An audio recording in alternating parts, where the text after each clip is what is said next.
కాంగ్రెస్లో తారాస్థాయికి చేరిన పదవుల కొట్లాట సమీకరణలు ఎందుకు కుదరడం లేదు? రేవంత్పై మరోసారి రాజగోపాల్ రెడ్డి సంచలన వ్యాఖ్యలు చేశారు. నన్ను పార్టీలోకి తీసుకున్నప్పుడు తెలియదా మేమిద్దరం అన్నదమ్ములం ఉన్నామని? పార్లమెంట్ ఎన్నికల సమయంలో రెండోసారి ప్రామిస్ చేసినప్పుడు తెలియదా మేమిద్దరం అన్నదమ్ములం ఉన్నామని? ఒడ్డు దాటే వరకు ఓడమల్లయ్య, ఒడ్డు దాటాక బోడిమల్లయ్య అన్న చందంగా ఉందన్నారు. 9 మంది ఎమ్మెల్యేలు ఉన్న ఖమ్మం జిల్లాకి 3 మంత్రులు ఉన్నారన్నారు. 11 మంది ఎమ్మెల్యేలు ఉన్న నల్గొండ జిల్లాకు 3 మంత్రులు ఉండడం తప్పేంటని ప్రశ్నించారు. ఒకే ఇంట్లో సమర్థులైన అన్నదమ్ములుంటే మంత్రి పదవులు ఇవ్వరా అని కాంగ్రెస్ ఎమ్మెల్యే కోమటిరెడ్డి రాజగోపాల్ రెడ్డి ధ్వజమెత్తారు. ఇస్తామన్న మాట ఆలస్యమైంది, సమీకరణలు కుదరలేదని అంటుండ్రు. ఎందుకు కుదురుతారో సమీకరణలు? మనసు ఉంటే మార్గం ఉంటుంది. ఎవరు పుల్ల పెడుతూ రాకుండా ఎందుకు కుదురుతారో సమీకరణలు? నీకు నన్ను పార్టీలో తీసుకున్నప్పుడు కదా మీ ఇద్దరు అడదమ్ము ఉన్నాను కదా, తెలుసుగా. మన పార్లమెంట్ ఎన్నికలప్పుడు రెండోసారి ప్రామిస్ చేసి మాట ఇచ్చినప్పుడు కదా మీ ఇద్దరు అడదమ్ములని. అంటే అది ఎట్లుందంటే ఒడ్డు దాటినాక ఓడమల్లయ, ఒడ్డు దాటినాక బోడమల్లయ అన్నట్టుంది. ఇప్పుడు సమీకరణలు కుదురుతలేవని మన బట్టి విక్రమార్క గారు అంటుంది.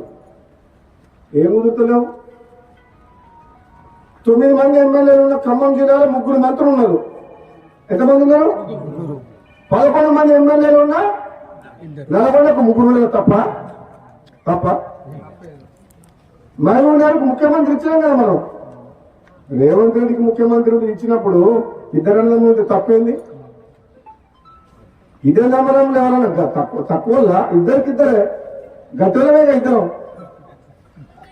నేనేమంటున్నా, పదవి ఎవరికి ఎప్పుడు ఇవ్వాలని కాంగ్రెస్ పార్టీ అధిష్టానం నిర్ణయం తీసుకుంటది.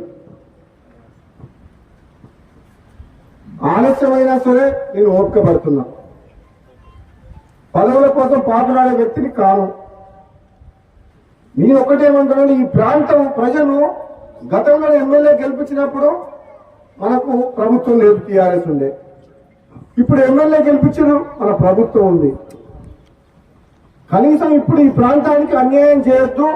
ఈ మునుగోడు నియోజకవర్గంలో అన్ని రంగాలు అభివృద్ధి చేయాలి.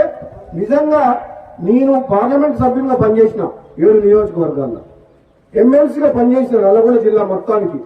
అన్ని నియోజకవర్గాలు చూసిన మునుగోడంతా వెంకబాటులో ఎక్కడ లేవు. మునుగోడ రోడ్లు లేవు, ప్రభుత్వ బడులు లేవు, ప్రభుత్వ ఆసుపత్రులు లేవు, కరెంటు సమస్యలు ఉన్నాయి. ఎన్ని రకాల మునుగోడ మన సాగునీరు కాలువలు ఉన్నాయా? మరి మిర్యాలగూడ, హుజూర్ నగర్, కోదాడ,